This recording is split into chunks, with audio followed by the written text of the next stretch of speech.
Ernie Tedeschi joins me now. He's Director of Economics at the Yale Budget Lab, also former Chief White House economist. Ernie, good to have you.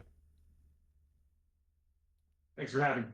So, I mean, even as I was reading all those numbers, I'm confused on the drug tariffs, too. Does anybody understand these? And what's the actual policy goal here? So we're still waiting for more details about what legal authority these tariffs are under, and how they interact with the other tariffs that have already been announced. You've already mentioned that the EU and Japan will probably not be subject to the pharmaceutical tariffs because of our prior deals with them. Right. But look, where it puts us right now is that the average effective tariff rate in the United States goes up by half a point as a result of all of these announcements last night. So now we're at nearly 18%.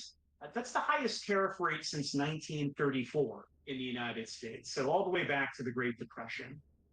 That is quite a large amount to tariff. That would come to about $2,400 per household in added burden as a result of these tariffs. But it does raise revenue.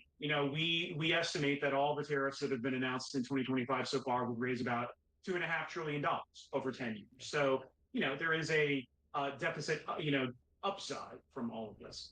Yeah, the Wall Street Journal is beginning to call these import taxes, right? I mean, which is effectively how they operate here. You guys do a good job there of tracking the effect of things like tariffs on people's pocketbooks. Is there a direct link between the tariffs and the inflation rate now? And as you gauge things, you talk about $2,400 extra dollars a year. Do you expect that to continue to push up inflation going forward? Yeah. So, look, the bottom line is that the price of goods, right? So physical things you buy like TVs, electronics, furniture, those prices are already higher right now than they would be without the tariffs. Probably overall, when you look at all goods in the economy, they're about 2% higher in price than they would be without the tariffs. So from an economic perspective, that's a meaningful amount. 2% doesn't sound like that much to a normal person. But when you open up the hood, right, you see that electronics from China are being tariffed at 30%.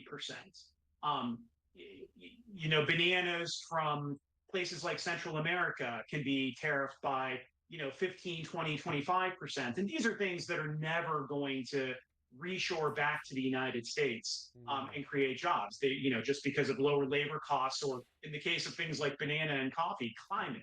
I think that the goal for a lot of these tariffs is to try to spur industry in the United States. But in a lot of cases, people are either going to eat the tariffs, or they're going to try to find an alternative from another country, a lower tariff alternative to buy instead of buying American. So is this policy creating any new jobs in this country? Any measurable new jobs today, or do you expect to see it over time?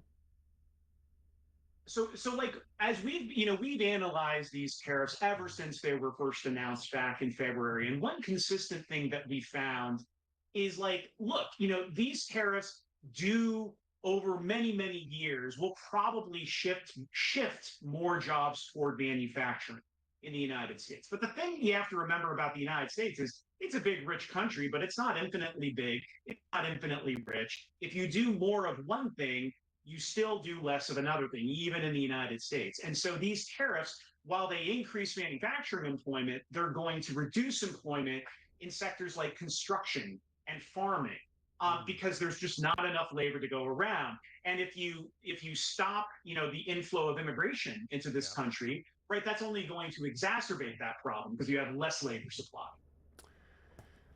It's a good point. Ernie Tedeschi, thanks so much for joining. Thanks for having me.